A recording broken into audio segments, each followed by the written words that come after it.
I wasn't planning on making a video here, but I didn't see any on this specific sensor.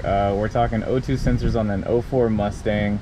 So I've been at this for 2 days now. If I can do this job, you can do this job, because my mechanical experience is limited to brakes, oil, and maybe like a radiator, and just a few basic things that anybody can do by watching a YouTube video their first try. So these are also not hard to do, they're just hard to reach. Okay, so this is bank 1, sensor 2, after the catalytic converter, which I also was so new that I didn't realize this was the catalytic converter. What I want to talk about more importantly is this hard to reach sensor 1 on the bank 1. Bank 1 is always passenger side on this, on 04 Mustangs, or Mustangs in general, I believe. So you cannot get any tool to undo this thing that I'm aware of while the tailpipe is fully connected. Obviously unplug your sensors, unplug your battery. There's plenty of videos on all this stuff. I'm more importantly just talking about how to get to this sensor where my finger is, which it's obviously not there right now because I took it out. When I finally got this loose, this tool right here, it's a $30 tool. You can get it from AutoZone, Amazon. It is a O2 sensor wrench, right? And it really works well. The only problem is you cannot reach it and get it in the right position when this tailpipe is fully assembled. So again, 2 bolts there.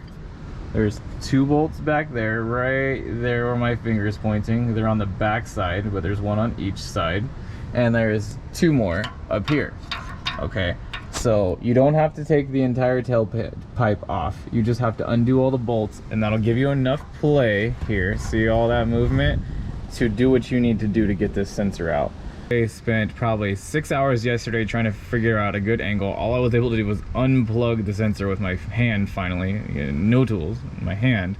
I actually did fabricate a hanger, which I learned from another video about getting it plugged in and unplugged. So the hard part's still yet to come, plugging it back in. I think I'll be okay, but the hardest part was taking it out of this slot. There's a hole there. See, my finger goes in there, right there. Yeah, no funny jokes there, just wanted to show you.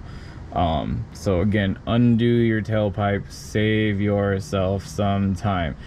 Is it a pain in the ass? Yeah, depending on your car and how old it is. In the comments, please let me know a better way I could have done this, because I spent so much time on this. I love constructive criticism. If you have criticism in general, a free country, let me know. But this is the way it worked for me, and once I figured out this way to do it, it took me maybe 10 minutes to get all these bolts off, if even that. I wasn't timing myself, but it didn't take long, and it was very easy, like easy-ish compared to what this was before I undid this. And as soon as I undid this and stuck that wrench in there, this $30 wrench right here, it came out within seconds. And I also did put liquid wrench on that way earlier before I started undoing everything, so it sat on there for quite a while. I gave it hardly any tension to pull it out. I spun it out with my fingers, and I'm about to put the new one back in. All right, and show you that I got all the sensors back in.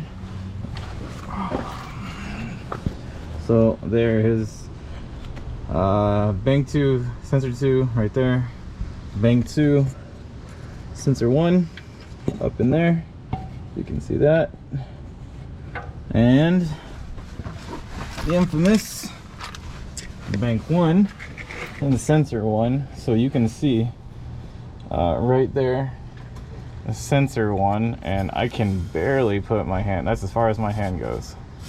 So I can come around from the back, I can touch it. Yeah, it's in there. Like, I can't even get the camera to go in there. It's such a tight space, but obviously it's behind that wire. And here is sensor 2 on bank 1, a lot easier. If you got a code sensor 1 bank 1, you have to do all that work, but hopefully this helps you save some time. Thanks for watching.